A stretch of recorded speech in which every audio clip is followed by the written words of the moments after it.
கர்த்தருடைய பரிசுத்த நாமத்திற்கு ஸ்தோத்திரம் உண்டாவதாக. இப்பொழுது ஒரு வசனத்தை நான் உங்களுக்கு வாசிக்கிறேன். தானியேல் 12ஆம் அதிகாரம் 3ஆம் வசனம். ஞானவான்கள் ஆகாய மண்டலத்தில் ஒளியைப் போல அநேகரை நீதிக்குட்படுத்துகிறவர்கள் நட்சத்திரங்களைப் போலவும் என்றென்றைக்கும் உள்ள சதா காலங்களிலும் பிரகாசிப்பார்கள். ஞானவான்கள் ஆகாய மண்டலத்தில் உள்ள நட்சத்திரங்களைப் போல பிரகாசிப்பார்கள் என்று சொல்லி, பிரியமான தேவ ஜனமே, நம்முடைய ஆவியிலே ஒரு பிரகாசம் உண்டாக வேண்டும். இந்த ஆவி நமக்கு உள்ளே ஒரு ஊழியத்தை செய்கிறது, ஆத்மாவிலே ஒரு ஊழியம் செய்கிறது, சரீரத்தில் ஒரு ஊழியம் செய்கிறது என்பதை நாம் சத்தியத்தின் மூலமாக நாம் அறிந்து கொள்ள வேண்டும். அதனாலே இந்த தானியேலை குறித்து அநேக சம்பவங்களை நாம் வாசிக்கிறோம். ஒரு தானியேலுடைய காரியம் ஜெயமாக இருந்தது என்றும், தானியேல் எடுத்த தீர்மானத்தின் நிமித்தம் தேவன் அதை அங்கீகரித்தார் என்றும், தானியேலுக்கு ரகசியங்கள் மறைபொருள்கள் வெளிப்பட்டதென்றும், தானியேலுக்குள்ள விசேஷித்த ஆவி இருந்ததென்றும், எவ்வளவோ காரியங்களை குறித்து இந்த தானியேல் நிருபங்களில், தானியேலுடைய தீர்க்கதரிசி புஸ்தகத்தில் நிறைய காரியங்களை வாசித்து வருகிறோம். தானியேல் ஒரு விசேஷித்த நபர்.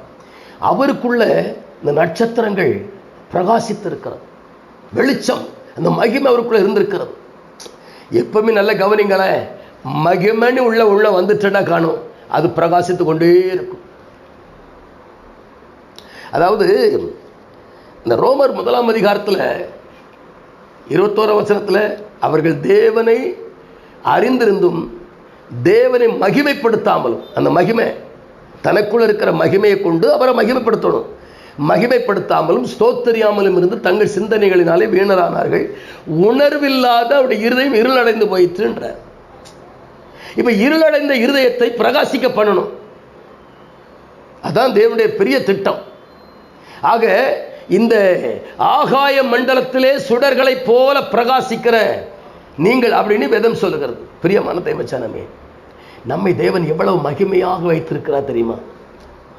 அது இன்னைக்கு வெளியே புறஜாதிகளுக்கு தெரியல, மற்ற மக்களுக்கு தெரியல.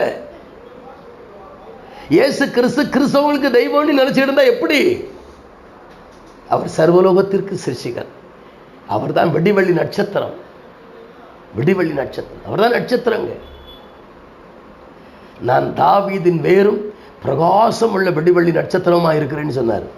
இங்கே தானியேலை குறித்து தான் தானியேல் அவனுடைய ஊழிய நாட்கள் முடியும் பொழுது அவனை பார்த்து சொல்லுகிறார், ஞானவான்கள் ஆகாய மண்டலத்தில் ஒளியை போல.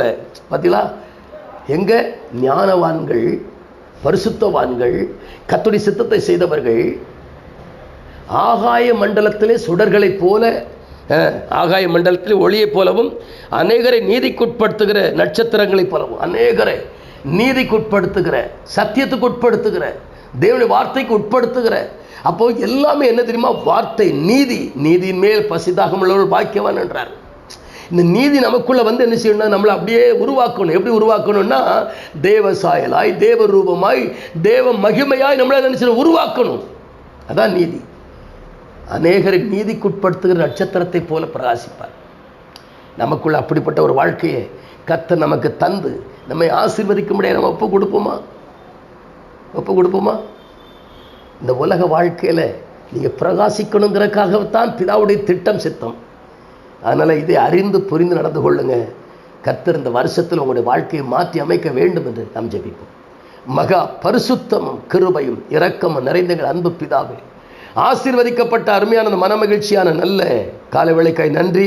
தொடர்ந்து இந்த காணொலியை கேட்கிற ஒவ்வொருவரையும் கர்த்தர் ஆசீர்வதிப்பீராக. நீதிமான்களை நீதிக்குட்படுத்தும்படியாய் பரிசுத்தமான அந்த வார்த்தையை கொண்டு, நீதியாய் கொண்டு நடத்துகிறவர்கள் ஆகாய மண்டலத்திலே நட்சத்திரங்களைப் போல் பிரகாசிப்பார். அப்படி ஒரு பிரகாசம் உண்டாகட்டு நான் ஜெபிக்கிறேன். ஆசீர்வதிங்க இயேசுவின் நாமத்தில் பிதாவே. ஆமேன், ஆமேன். God bless you.